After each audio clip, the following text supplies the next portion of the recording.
Hi, everybody. This is Randy Suits.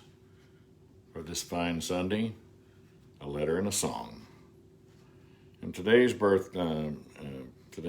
letter is safe at home in the snowstorm.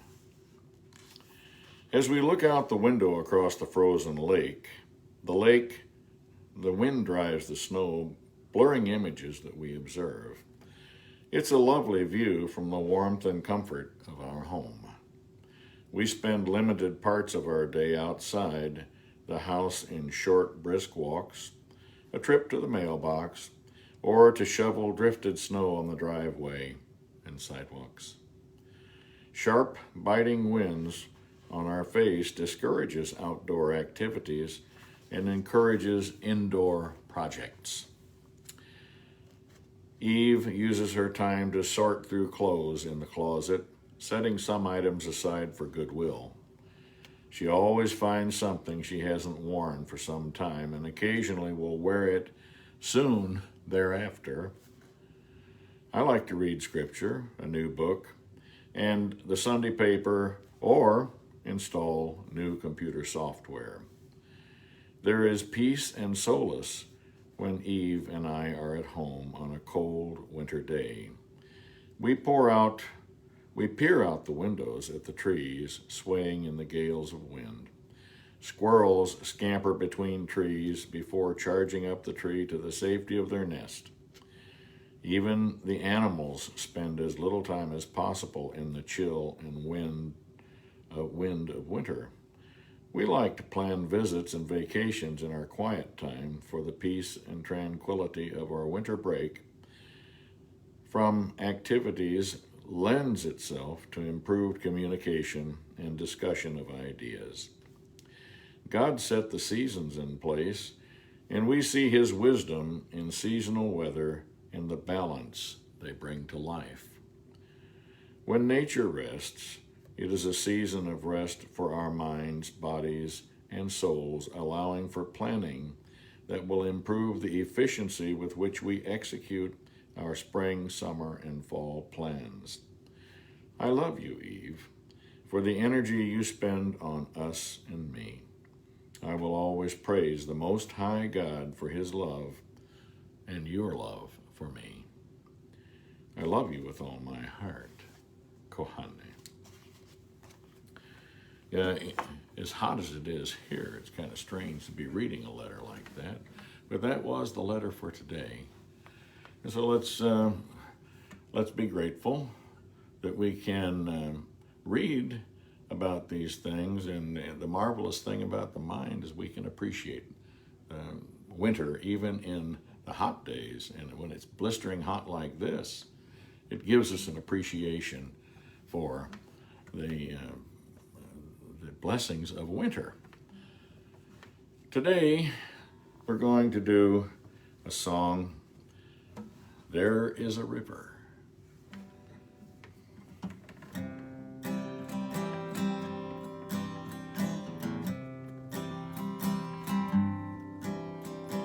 There is a river, and it flows from deep within. There is a fountain that frees the soul from sin. Come to this water. There is a vast supply. There is a river that never shall run dry.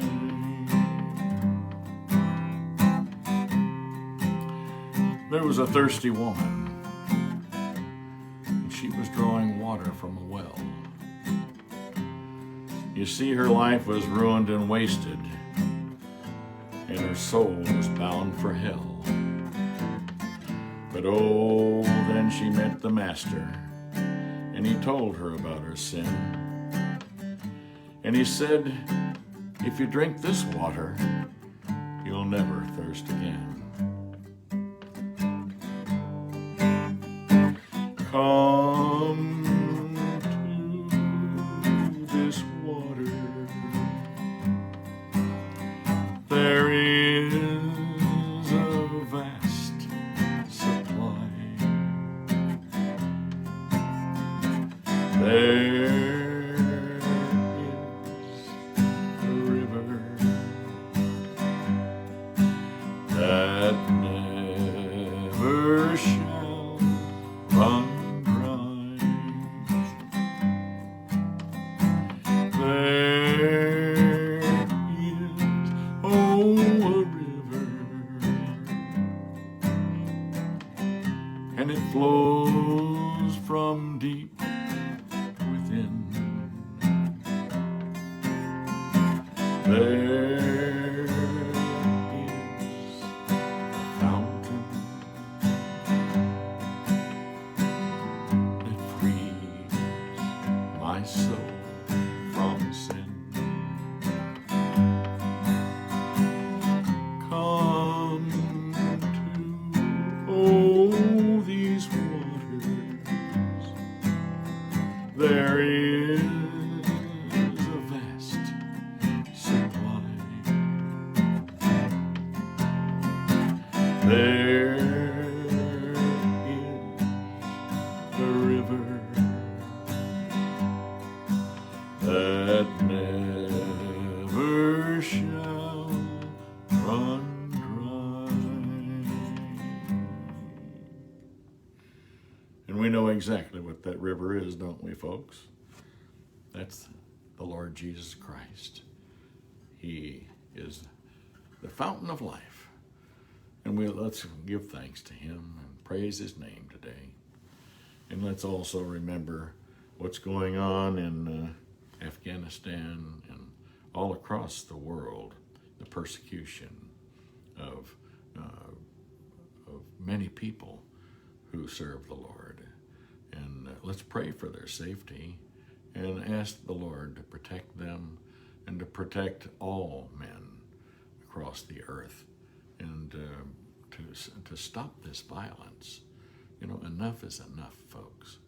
And I give thanks to God because he puts peace in our lives. May you have peace in the midst of this strife. And may we give thanks for the blessings that he gives us in his presence. The nearness of God is a peace beyond all understanding. So, my friends, thank you for sharing this time with me. May the Lord, even the Most High God, be with you in all that you think, say, do, and are. Thank you for being. Good Lord willing, we'll see you again soon.